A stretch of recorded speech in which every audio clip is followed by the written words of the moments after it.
আজ রমজান মাসের প্রথম ইফতার।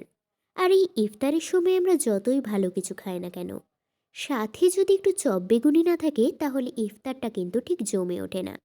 তাই প্রথম ইফতার আমি শুরু করব বেগুনি রেসিপি দিয়ে। যদিও এটা খুব সাধারণ আর সহজ একটি রেসিপি, তবে অনেকেরই কিছু ভুলভ্রান্তির জন্য দোকানের মতো বেগুনি আর মুচমুচে হয়ে ওঠে না। তাই এই রেসিপি ফলো করে আপনারা কিন্তু একদম পারফেক্ট পদ্ধতিতে দোকানের মতো মুচমুচে বেগুনি তৈরি করে ফেলতে পারবেন। প্রথমেই আমি একটা বেগুনকে পাতলা পাতলা করে লম্বাভাবে কয়েকটা টুকরো করে কেটে নিয়েছি। এবার এর মধ্যে সামান্য পরিমাণে একটু লবণ দিয়ে লবণ জলে বেগুন ভিজিয়ে রেখে দেব প্রায় 2 থেকে 3 মিনিটের জন্য। যখন 2 থেকে 3 মিনিট হয়ে যাবে তখন এমন একটা ঝুড়ি নিয়ে এর মধ্যে বেগুনগুলো জল ঝরানোর জন্য খানিকক্ষণ রেখে দেব। তবে আপনারা ঝুড়ির বদলে যে কোনো একটা সুতির কাপড়ের ওপর বেগুনগুলো খানিকক্ষণ জল শোক করে নেওয়ার জন্য রেখে দিতে পারেন। এই সময় বেগুনের ব্যাটার তৈরি করবার জন্য একটা পাত্রের মধ্যে নিয়ে নেব 1 বাটি বেসন। সেই একই বাটির একটু কম, প্রায় অর্ধেকের একটু বেশি পরিমাণে নিয়ে নিচ্ছি চালের গুঁড়ো। এবার ওর মধ্যে দিয়ে দিচ্ছি 1/2 টিস্পুন হলুদ গুঁড়ো, সামান্য কিছুটা কালো জিরে, প্রায় 1/2 চামচ মতো, আর দিয়ে দেব 1/2 টিস্পুন লঙ্কার গুঁড়ো, দেব কিছুটা স্বাদ মতো লবণ, প্রায় 1/2 টিস্পুন মতো, আর তার সাথে 1 চিমটে খাবার সোডা দিয়ে সমস্ত উপকরণ প্রথমে খানিকটা শুকনোই মিশিয়ে নেব। ভালোভাবে যখন সব কিছু মেশানো হয়ে যাবে তখন এর মধ্যে একদম অল্প একটু করে জল দিয়ে একটা ঘন ব্যাটার তৈরি করে নেব।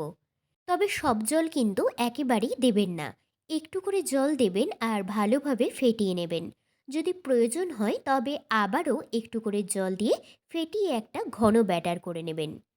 দেখুন, আমার এই ব্যাটারটা কিন্তু ভীষণই সুন্দর একটা স্মুথ হয়েছে, তবে খুব একটা ঘনও হয়নি আবার খুব একটা পাতলাও হয়নি। এবার এর মধ্যে দিয়ে দিচ্ছি একটু গরম তেল। এবার আবারও তেলের সাথে ভালোভাবে সমস্ত কিছু মিশিয়ে নিয়ে কয়েক মিনিটের জন্য রেখে দেব। আর এই দিকে আমি আগে থেকেই কিছুটা তেল গরম করতে বসিয়ে দিয়েছিলাম। এবার যে ব্যাটারটা গুলে রেখেছি সেখান থেকে কয়েক ফোঁটা বেসন গরম তেলের মধ্যে দিয়ে চেক করে দেখে নিচ্ছি যে তেল ভালোভাবে গরম হয়েছে কিনা। আর দেখুন, তেল কিন্তু দারুণ সুন্দর গরম হয়ে গেছে। এবার বেগুন একটা করে নিয়ে ব্যাটারের মধ্যে ভালোভাবে কোট করে নিচ্ছি। আর যে এক্সট্রা ব্যাটারটা থাকবে সেটা একটু ঝেড়ে নিয়ে গরম তেলের মধ্যে দিয়ে দেব। আর এমনই একটা ঝান্না বা যে কোনো খুন্তির সাহায্যে ওপর ওপর একটু তেল তুলে দেব। এর ফলে কিন্তু বেগুনি খুব সুন্দরভাবে ফুলেও ওঠে। বেগুনি ভাজতে কিন্তু খুব একটা বেশি সময় লাগে না, তেল ভালোভাবে গরম থাকলে খুব চটজলদি ভাজা হয়ে যায়। দেখুন, আমার এক পিঠ ভাজা হয়ে গেছে। এবার উল্টে অপর পিঠও খানিকক্ষণ ভেজে নিচ্ছি। দেখুন, বেগুনির 2 পিঠই কিন্তু বেশ সুন্দর ভাজা হয়ে গেছে। এবার বেগুনিটা তুলে নিচ্ছি একটা পাত্রে। এবার ঠিক একই প্রসেসে বাকি বেগুনিগুলো গরম তেলের মধ্যে লাল লাল করে ভেজে তুলে নেব। আর দেখুন, বেগুনিগুলো কিন্তু বেশ সুন্দর ফুলকো ফুলকো হচ্ছে। তাই আপনারা যদি সঠিক পরিমাপে এই পদ্ধতিতে বেগুনি তৈরি করে ফেলেন তাহলে আপনাদেরও তৈরি বেগুনি হবে দোকানের মতোই একদমই মুচমুচে। দেখুন, তৈরি হয়ে গেছে দোকানের মতো ইফতারের জন্য একদম পারফেক্ট বেগুনি। তাহলে আপনারা কিন্তু এই পদ্ধতিতে বেগুনি তৈরি করে ফেলতে পারলে দোকানের মতোই একদম পারফেক্ট হবে। আর তার সাথে আপনাদের সকলকে জানাই পবিত্র রমজান মাসের অনেক শুভেচ্ছা।